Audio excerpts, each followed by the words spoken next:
Developments پچھلے ایک ماہ میں دنیا میں ہوئی ہیں وہ میں آپ کے سامنے رکھنا چاہوں گا. پہلی ڈیولپمنٹ ہوئی ہے جی نیوزی لینڈ میں. نیوزی لینڈ میں ایک قبیلہ ہے ماؤری قبیلہ جو وہاں کا انڈیجنس ٹرائب ہے. جب نیوزی لینڈ ایک کلونیل دور سے گزر رہا تھا، نو آبادیاتی دور سے، تو ماؤری قبیلے کے اوپر جو کلونیل رجیمز تھے انہوں نے مظالم کیے. آج سے 2 ہفتے پہلے نیوزی لینڈ کی پارلیمنٹ نے ایک بل پاس کیا ہے. ابھی بٹ صاحب کے ذکر سے مجھے یہ واقعہ یاد آیا جو وہ پارلیمنٹ کے تقدس اور تکریم کی بات کر رہے تھے. نیوزی لینڈ کی پارلیمنٹ نے ایک بل پاس کیا اور اس نے انسانی تاریخ میں پہلی بار ماؤری قبیلے کے اس آبائی علاقے کا پہاڑ جسے تاراناکی پہاڑ کہا جاتا ہے، اس تاراناکی پہاڑ کو انسان کا درجہ دے دیا ہے، اس کو انسان کے برابر حقوق عطا کر دیے. کیا پاکستانی قوم اور پاکستانی عوام کی حیثیت ایک پتھر کے حق کے برابر بھی نہیں؟ کیا آج اتنا ہیچ ہو چکا ہے یہ معاشرہ؟ کیا پاکستانی عوام کے سیاسی، سماجی، آئینی، انفرادی، اجتماعی، لسانی حقوق کو ایک پہاڑ کے برابر بھی حیثیت دینے کو تیار نہیں ہے؟ اور ماؤری قبیلہ کا جو وہاں سربراہ ہے اس نے شکریہ ادا کرتے ہوئے کہا کہ آج ہمارا پہاڑ تاراناکی پہاڑ یہ ظلم اور ناانصافی کی زنجیروں سے آزاد ہو گیا ہے. دوسرا واقعہ ہوا ہے سربیا میں. وہاں ملوس ووسیوک پرائم منسٹر تھے. لوگ، عوام، اپوزیشن، وکلا، سول سوسائٹی، میڈیا اس حکومت اور حکمران کی پالیسیز کے خلاف کھڑے ہو گئے 3 ہفتے پہلے. جرت نہیں ہو سکی ملوس ووسیوک کو. یہ یورپ کا کو بہت ویسٹرن یورپ کا کو بہت مثالی ملک نہیں ہے. یہ ویسٹرن یورپ کا ویسا ملک ہے جیسے ایشیا کا پاکستان ہے کہ وہ دفعہ 144 لگائے، وہ گولی چلائے، وہ وہاں کے میڈیا یا وہاں کے سوشل میڈیا کی زبان بند کرنے کے لیے وہاں پیکا جیسا ڈریکونین لا لائے. وہ اتنا باشرم وزیر اعظم تھا، اس نے ریزائن کر دیا. اور تیسرا واقعہ ہوا ہے رومانیا میں، جہاں کلاس یوہانس رومانیا کا صدر، تیسری بار وہ صدر بنا. 2019 میں دوسری بار، 2024 میں تیسری بار. اس کے الیکشن پر بعین ہی وہی الزامات لگے جو 8 فروری 2024 کو پاکستانی الیکشن پر لگے کہ دھاندلی کر کے آیا ہے، غیر ملکی مداخلت کے ذریعے سے آیا ہے، پیسے خرچ کر آیا ہے، جو بھی الزامات ہوتے. وہاں 2 مراحل ہوتے ہیں الیکشن کے. پہلے مرحلے میں وہ جیت گیا، دوسرا مرحلہ ہونا تھا. ابھی معاملہ وہاں کے جسٹس امین الدین کے پاس چلا گیا، آئینی بینچ کے پاس. یہ سارا کچھ کسی دنیا میں کانٹمپریری ٹائمز میں ہو رہا ہے. ہم کہاں کھڑے ہیں اور ہمارے ساتھ باقی دنیا کس فکر اور حکمت کے سفر کو آگے بڑھا رہی ہے؟ وہاں کے آئینی بینچ نے رومانیا کے پریزیڈینشل الیکشن کو نل اینڈ وائڈ قرار دے دیا.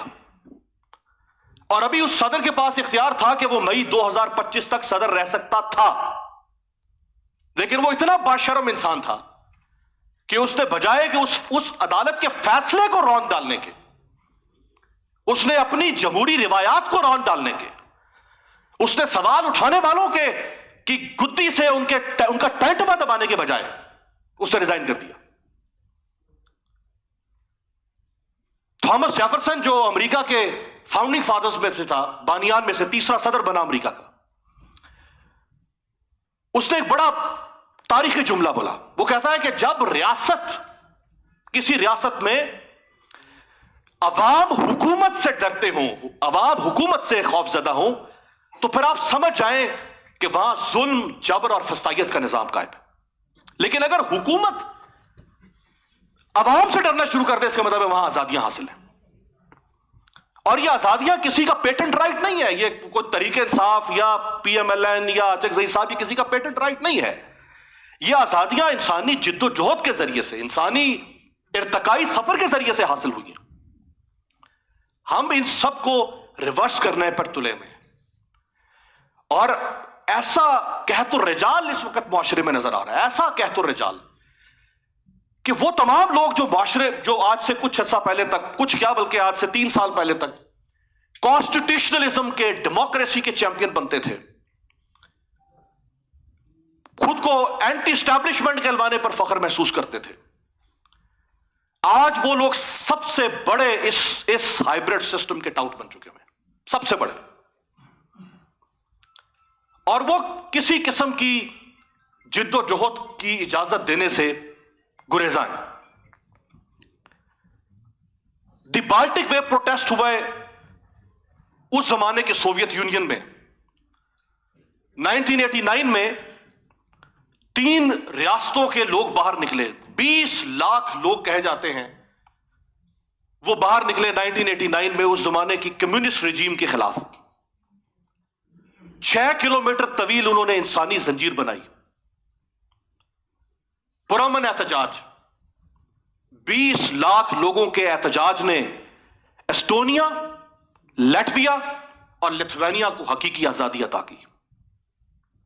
یہ ممکن ہی نہیں ہے کہ آپ معاشرے کو بالکل سلا دیں، معاشرے کو سن کر دیں، اور پھر آپ یہ توقع کریں کہ اس معاشرے کے اندر کوئی ارتقائی عمل کبھی پیدا ہو سکتا ہے. جو لوگ اپنے حق کے لیے آواز اٹھانا نہیں جانتے، جو لوگ کسی مصمم ارادے کو کسی تحریک میں تبدیل کرنا نہیں جانتے، وہ پھر یہ حق حاصل نہیں رکھتے کہ ان کے لیے بھی کوئی بہتری ہو سکے. بٹ صاحب ابھی ہمارے میڈیا کا ذکر کر رہے تھے پیکا لا کا. جب سقراط کو گرفتار کیا گیا تو اس کے اوپر جو فرد جرم عائد کی گئی، جو چارج شیٹ فریم کی گئی، اس میں جو پہلا الزام اس پر عائد کیا گیا وہ یہ تھا کہ ہی از corrupting the youth of Athens. یہ ایتھنس کے نوجوانوں کے ذہن میں سوال پیدا کرتا ہے، یہ ایتھنس کے نوجوانوں کے ذہن میں جرأت اظہار پیدا کرتا ہے، جرأت انکار پیدا کرتا ہے، جرأت تنقید پیدا کرتا ہے. اس کی یہ جرأت، اور پھر اس کو جب سزا سنائی گئی تو اس کو 2 آپشن دیے جج نے. ایک یہ کہ تم سیلف ایگزائل پہ چلے جاؤ، خود ساختہ جلاوطنی اختیار کر لو، اور دوسرا یہ کہ پھر زہر کا پیالہ پینا پڑے گا.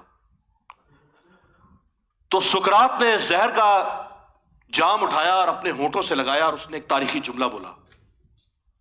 اس نے کہا سقراط مر رہا ہے، سقراط کا جسم مر رہا ہے، لیکن سقراط زندہ رہے گا. آج 3000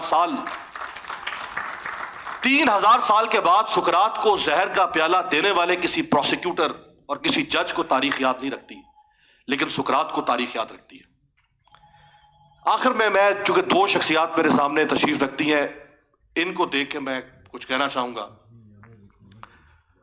وہ جو غالب نے کہا تھا نا کہ کوئی امید بر نہیں آتی، کوئی صورت نظر نہیں آتی، تو شاہد صاحب اور اچکزئی صاحب کو دیکھ کر مجھے لگتا ہے کہ ایک امید اور ایک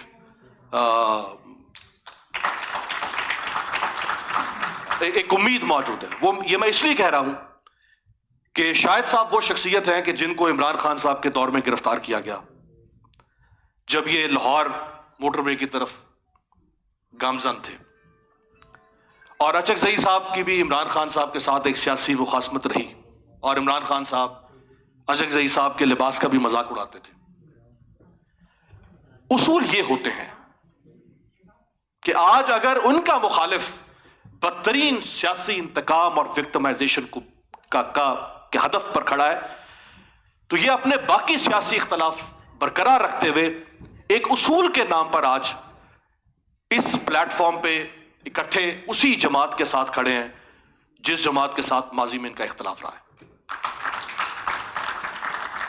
تو میرا خیال ہے یہی وہ اصول ہمیں اپنانا پڑے گا، چاہے ہم صحافی، اور وہ صحافی تو صحافی ہو ہی نہیں سکتا. صحافی ویسے تو آبجیکٹیوٹی ہی اس کا اصل ہتھیار اور زیور ہے. لیکن جہاں آئین کو پامال کر دیا جائے, جہاں جمہوریت کے اوپر شب خون مارا جا رہا ہو, جہاں انسانی حقوق روندے جا رہے ہوں, وہاں پھر وہ جو دانتے نے کہا تھا نا کہ the darkest places in the hell are reserved for those who maintain their neutrality in the times of moral crisis.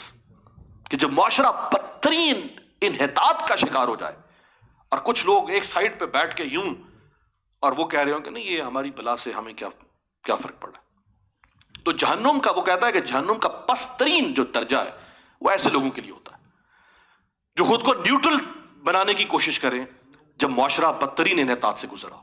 تو میرا خیال ہے کسی سیاسی آبجیکٹو سے ہٹ کے معاشرے کے ہر طبقے کو, چاہے وہ صحافی ہوں, وکیل ہوں, سول سوسائٹی ہو, ہیومن رائٹس آرگنائزیشن ہو, پولیٹیکل پارٹی کا تو اپنا ایک پولیٹیکل ایجنڈا ہوتا ہی ہے. اگر کوئی آپ ایک آفاقی اصول کے لیے کھڑا ہونا چاہتے ہیں, جو پولیٹیکل پلیٹ فارم کی شخصیات یہاں موجود ہیں, اگر آپ کسی آفاقی سیاسی جمہوری اصول کے لیے کھڑے ہونا چاہتے ہیں تو میرا خیال ہے مجھ جیسے بہت سے ادنا کارکن آپ کے ساتھ کھڑے ہونے کو تیار ہیں. بہت شکریہ.